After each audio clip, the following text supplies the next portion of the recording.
रामचन्द्राय जनकराजचा मनोहराय मामकाभीष्टदाय मैदमङ्गलम् कोसलेसाय मन्दहासदासपोषणाय वासवादिविनुत सत्वरदमङ्गलम्। ఓం శ్రీ మహాగణాధిపతయే నమః. సరస్వత్యై నమః. శ్రీ గురుభ్యో నమః. హరి ఓం. శ్రీ సీతారామాభ్యాం నమః. వాల్మీకి మహర్షి విరచిత శ్రీమద్ రామాయణమనందని బాలకాండమునందు 32వ సర్గము యథాతథ అనువాదము. కుశ్యనాభుని కుమార్తెల వృత్తాంతం. మహర్షి పలుకుతున్నాడు రామలక్ష్మణులతో. కుశ్యుడు అను మహానుభావుడు మా వంశమునకు మూలపురుషుడు. ఆయన అయోనిజుడు అంటే బ్రహ్మమానసపుత్రుడు. గొప్ప తపస్వి. నియమనిష్టలతో వ్రతమును ఆచరించేటువంటి వాడు. ధర్మములను బాగుగా తెలిసినవాడు. సత్పురుషులను నిత్యం పూజించేటువంటి వాడు. ఆ మహాత్ముని భార్య పేరు వైదర్భి. ఆమె ఉత్తమ వంశ సంజాతురాలు. భర్తకు మిక్కిలి అనుకూలవతి. ఆ దంపతులకు కుశాంబుడు, కుశనాభుడు, అధూర్తరజసుడు, వసువు అను 4 కుమారులు ఉన్నారు. వారు సద్గుణ సంపన్నులు, అన్ని విధములా యోగ్యులు, తల్లిదండ్రులకు దీటైనటువంటి వారు. అంతేకాదు ఇంకనూ వారు నిజ తేజశ్శాలురు, మిక్కిలి ఉత్సాహం కలిగిన వారు, ధర్మతత్పరులు, సత్యవచనుడు. అట్టి కుమారులను ఉద్దేశించి కుశుడు క్షత్రియ ధర్మములను బోధించేటువంటి కోరికతో పుత్రులతో పలుకుతున్నాడు. ఓ పుత్రులారా, ధర్మమును గూర్చి సమగ్రముగా ఎరిగి ప్రజాపాలన చెయ్యండి. పిమ్మట నరవరులను ప్రజాభిమానమును చూరగొన్నవారును అయిన ఆ 4 కుమారులు వెంటనే 4 పురములను ఏర్పరచుకున్నారు. మహా తేజస్వి అయిన కుశాంబుడు కౌశాంబి నగరాన్ని, ధర్మాత్ముడైన కుశనాభుడు మహోదయము అను పట్టణాన్ని, రాజకుమారుడైన అధూర్తరజసుడు ధర్మారణ్యాన్ని, వసువు అనే రాజకుమారుడు గిరివ్రజము అనే మహానగరాన్ని నిర్మింపచేసుకున్నారు. ఓ రామా, ప్రస్తుతం మనమున్నటువంటి ఈ ప్రదేశం మహాత్ముడైన వసురాజు ఏలుబడిలోది. దీని చుట్టూ 5 పెద్ద పర్వతాలు విరాజిల్లుతున్నాయి. సుమాగధి అని నామాంతరమును కలిగినటువంటి శోణ నదము మిక్కిలి రమ్యమైనటువంటిది. ఇది మగధ దేశమునందు అన్ని ప్రాంతాలలో ప్రవహిస్తూ ఈ 5 పర్వతముల మధ్య మాలవలే శోభిల్లుతున్నది. ఓ రామా, ఈ శోణనదమే మహానుభావుడైనటువంటి వసురాజు రాజ్యమున తూర్పు నుండి పడమడకు ప్రవహిస్తూ తనకు ఇరుపార్శ్వముల యందు కలిగినటువంటి పంట పొలములను సస్యశ్యామలం చేస్తోంది.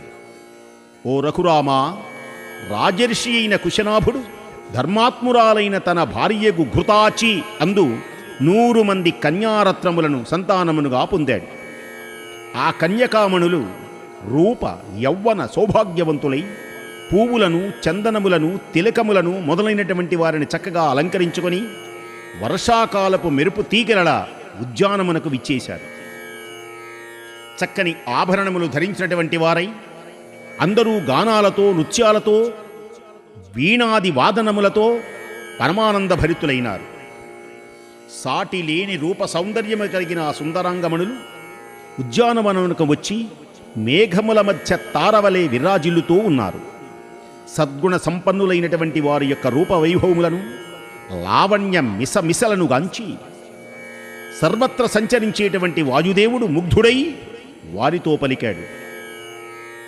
నేను మిమ్మల్ని కోరుతున్నాను, మీరందరూ నన్ను భర్తగా స్వీకరించండి. మానవ రూపముపై మమకారము వీడండి. దీర్ఘాయువును పొందండి. సహజముగా యవ్వనం అస్థిరమైనది. మానవులలో ఇది చంచలమైనటువంటిది. నన్ను గనక వివాహమాడితే మీ యవ్వనం అక్షయమయ్యేటట్లు చేస్తాను. మీరు దేవతలవుతారు. తిరుగులేని సంచారం కలిగినటువంటి వాయుదేవుని వచనములు విని ఆ 100 కన్యలు ఆయనను గేలి చేయటం మొదలుపెట్టారు. ఓ సురశ్రేష్ఠ, నీవు సమస్త ప్రాణులలో ప్రాణరూపమున సంచరిస్తున్నావు. నీ ప్రభావాన్ని మేము ఎరుగుదుము. ఏల మమ్మలను అవమానిస్తావు? మేము అందరం కుశనాభుని యొక్క కుమార్తెలం. దివ్యశక్తి కలిగినటువంటి నిన్ను ఏ అధికారమును తొలగింపగల సామర్థ్యం మాకు లేదు. కానీ మా తపశ్శక్తిని కాపాడుకోవడానికి మేము ఈ విధంగా చేయం. ఓ దుర్బుద్ధి, మా తండ్రి సత్యవాది. నీవు ఆయనను అవమానించరాదు. ఆయన వలన నీకు మృత్యుముఖమున పడరాదు. మా తండ్రి గారు నిశ్చయించిన వరుణే మేము భర్తగా స్వీకరిస్తాము. మా తండ్రియే మాకు ప్రభువు, పరమ దైవం. ఆయన మమ్ము ఎవరికి కన్యాదానం చేస్తాడో అతడే మాకు భర్త. ఈ మాటలు విన్న వాయుదేవునికి కోపం కలిగింది. వెంటనే వాయుదేవుడు వారి దేహములలో ప్రవేశించి వారిని గూనివారిగా చేశాడు. ఆ కారణంతో వారి దేహాలు మూరెడు ప్రమాణానికి కుందించుకుపోయినాయి. వారి గర్వం దెబ్బతిన్నది. వారు భయవిహ్వలైనారు. ఆ కన్యలు వాయుదేవుని వలన భంగపడి రాజభవనానికి వెళ్ళారు. వ్యాకుల చిత్తులై సిగ్గుతో కన్నీరు మున్నీరుగా విలపిస్తూ నేలపై పడి బాధపడ్డారు. అంతటా ఆ కుశనాభ మహారాజు సహజంగా సౌందర్యవతులైన తన బిడ్డలు దీనవదనులై గూనివారై ఉండడాన్ని చూచి ఆశ్చర్యచకితుడై వారితో అంటున్నాడు, కుమార్తెలారా, ఇది ఏమి? మిమ్మందరినీ కుబ్జలుగా చేసిన వారెవరు? ధర్మమును అవమానించినదెవరు? తెలియచెయ్యండి. మాట్లాడకుండా ఎలా నేలపై పడి పొర్లాడుతున్నారు అని పలికి రాజు బాధతో నిట్టూర్చి వారి సమాధాన్ని వినడానికి సావధానుడై ఉన్నాడు. వాల్మీకి మహర్షి విరచితమైన శ్రీమద్ రామాయణము బాలకాండములందలి 32వ సర్గము యథాతథ అనువాదము సమాప్తం.